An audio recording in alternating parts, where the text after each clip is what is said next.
Hello and welcome to another episode of Mordred's Community Multiplayer Political Chat. Martian, how's it going? Very good. So, great power list. A new nation on the list, not one that I hmm was expecting. Drake's Guard, number 8. What are your Yeah, thoughts? I'm pretty impressed. I mean, obviously they kind of have a single player experience at the moment, but still was not an easy spot for them. And to be able to be passing nations like Castanor on that great power list, pretty impressive. And yeah, unfortunately, still no dwarfs on this list, unlike what I expected. Let's take a look. Overall development. And they're a couple off still. Yeah, there's still Ovdal and Ernatvyr are there, but a little bit off. We got Castanor, Drake's Guard, Overclan. Um, And more likely than not, we will be having a spot open up on that great powers list, so there will be room for another to go up, but that'll probably stay between Castanor and the Overclan rather than any of the dwarves. I assume you're alluding to this particular war. We got Demaria versus Loren. It is a unification war. So, regardless of size, they have uh, a mission which allows them to form a union. Should they choose to do so, I'm not sure how long that union's gonna last, just because of the way the game works with hmm the negative opinion modifier. Um, I don't know. What are your thoughts? I think obviously if they took that peace deal, it would be kind of a waste of time in ways, because of the fact that, as you said, it would be practically impossible to actually keep the PU, because to get up from that -200 relations to 0, it would be a tall order, especially with Demaria's ruler, not necessarily being super old. He's still young. It's just a huge number to overcome. So I'm sure they'll take a chunk of land from this war, but it's still a rough war for Laurent either way. Yeah, had they been a an elvish ruler or a long-lived ruler, it would be an interesting way to go. But yeah, I just don't see a PU being realistic here. Maybe for RP's sake, but Laurent seems like we've seen the sunset on the Laurentish Empire. Um, do you see any way of them coming back from this? I mean, this war has been very well fought on Laurent's side, but between the great generals provided by Istralor and then just the sheer numbers from Temeria, it there's not anyone here to help them, and there's not really a way forward in which I see them winning this war. Now, E4 stuff can always happen. They might have some deals that might help them out, but with it being court and country, huge war, you're probably gonna have lots of rebels and forced demand soon. It's a bad spot for Laurent. Yeah, and then their neighbor to the north, Gnomish hierarchy, had a chunk taken out of them by Bjarnrik. Anything that can be done for the gnomes?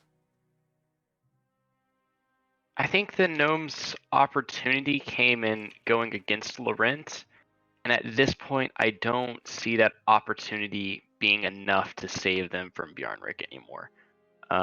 Obviously, I think they've got a better chance than Laurent because I do see there maybe being potential to work with Conwell or Telgier against Bjarnrik, but it's unlikely, I would say.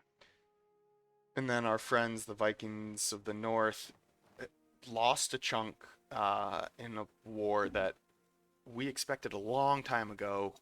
It was almost a Cold War for many sessions.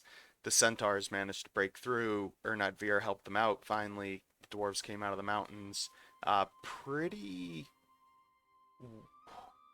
One or two battles in the beginning, Bjarnrik was doing well, but the Centaur army is just massive. And paired with Ernat a significant advantage in numbers over Bjarnrik and um, quality as well from the Centaurs is pretty impressive. So, what's left for Bjarnrik to do? Are they going to attempt to take back their land here from the Centaurs, or are they going to let the Centaurs have their way with Castanor and focus mainly on the gnomes and the Empire?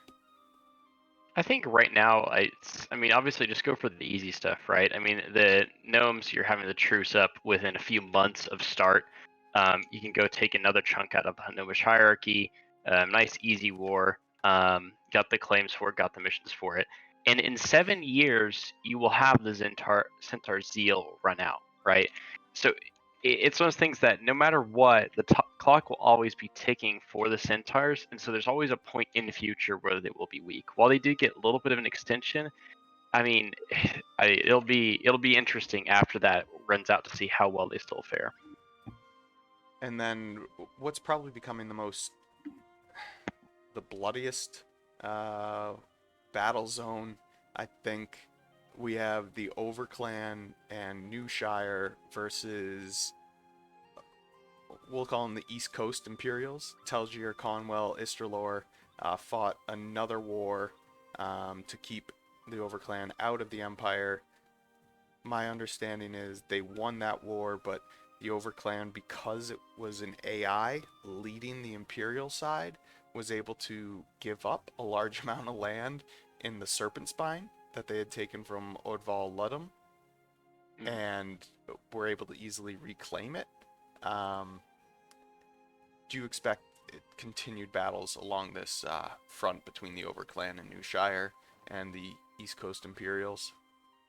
Knowing the players here, I'm sure we'll have a war every session until the end of the game. Sometimes two in a session. It's just this will be a long, drawn out, feud over hundreds of years, probably.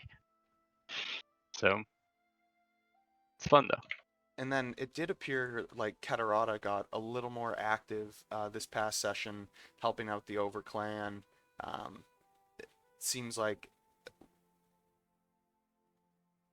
they're finally making a push onto the world stage.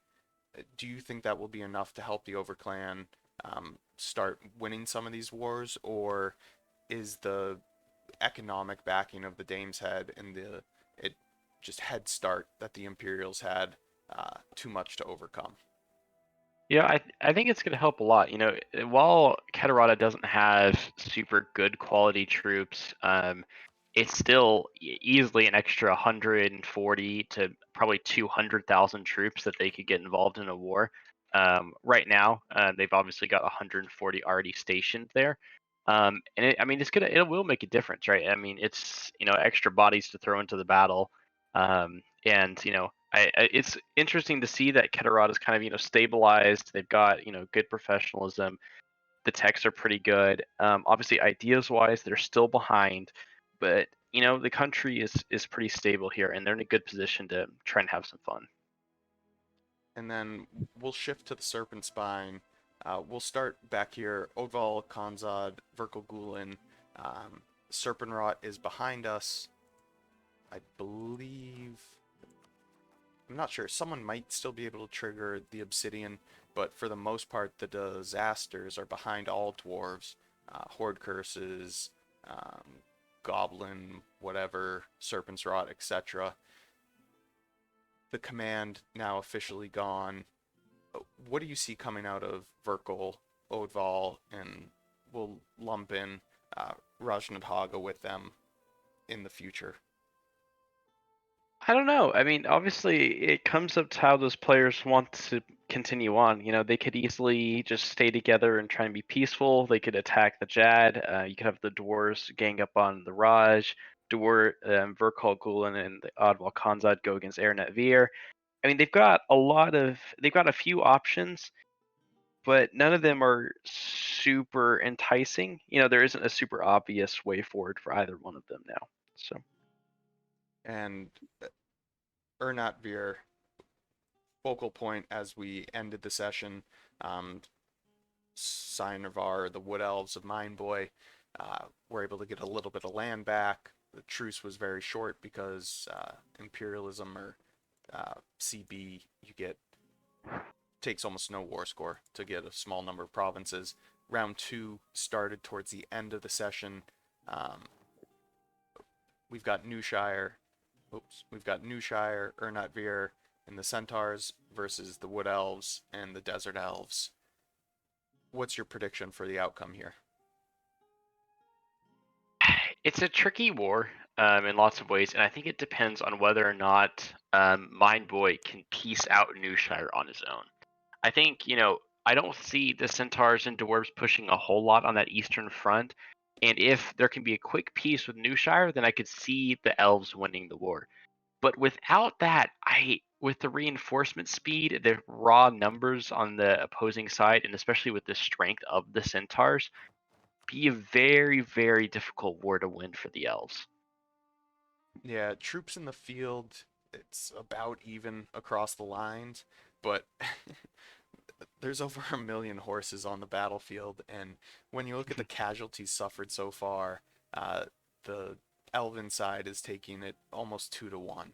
And if you've got even numbers, but you're taking twice as many losses, it's going to be hard to keep up that advantage. Something interesting, the Dwarven Roads count as a steppe or a flat terrain for the centaurs.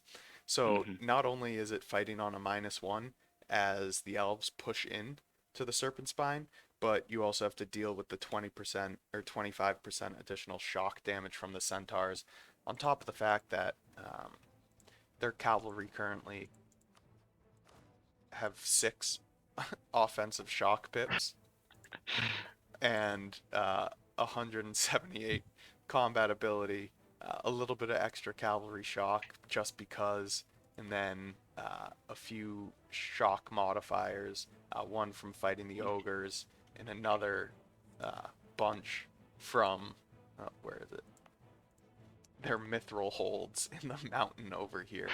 So it's going to be interesting, actually. You And it's really see, impressive when you look at the Jad military in comparison, right? Because the Jad military is almost at 10 morale with 4 just from technology, so crazy good morale, 100% professionalism. Small, but the issue is you only have 10% infantry combat ability and then only 3 fire pips. And so, it looked like the Jad army would be amazing against anyone else in the game except the Centaurs.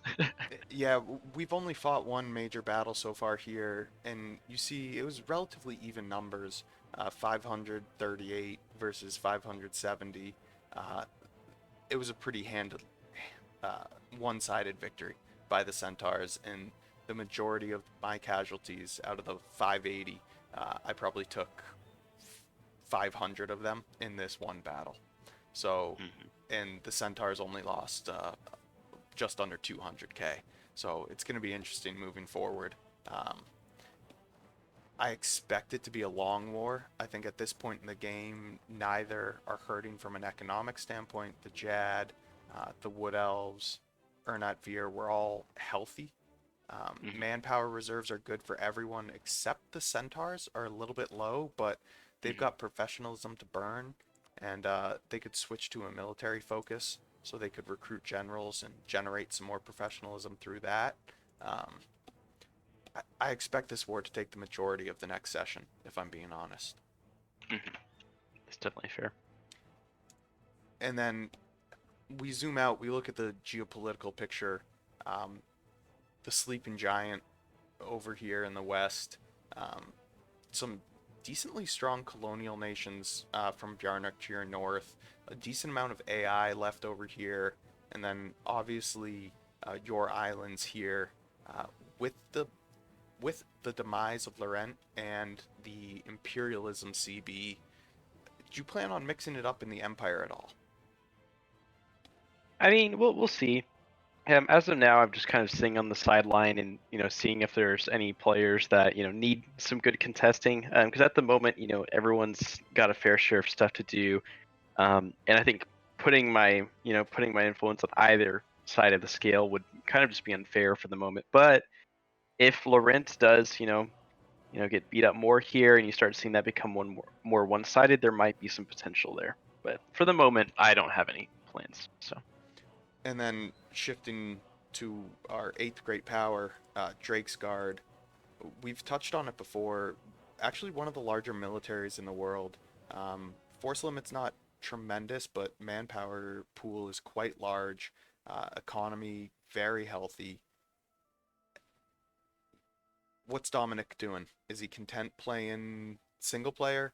Is he looking to mix it up? What's your take? Well, I know he's been sending a lot of money to older world nations and trying to stay involved with that while also still expanding down here in the south. But I really don't know in particular. I'm kind of just letting Dominic play their game and leaving them alone and seeing what they come up with. So you got no insight for us. Nope, I none still want to whatsoever. see Drakesguard versus Katarata. I think it would be a good war. I think it would be interesting. Um, Almost a sunset invasion. I don't know. What are your thoughts on that? As I said last week, I just don't see it being super likely. I mean, obviously Drakesguard could do it, but I mean the transports you'd have to build, the fact that Katarata does have the Overclan as an ally, they're Jad, which means you're risking incurring the wrath of the Jad Empire, of which they've already done through Jad provinces. So it'd be a lot to do, especially whenever you consider that they've got plenty of AI expansion to do. That would be nice and easy. So I'll be honest. I can't spare a whole lot of attention outside this war. Um, I, very true. Yeah. I was humbled in the League War, and I chalked it up to Istralor's generals and the Castanorian age bonus for 30% shock damage. Um, the Centaurs are going to give me all I can handle in this war.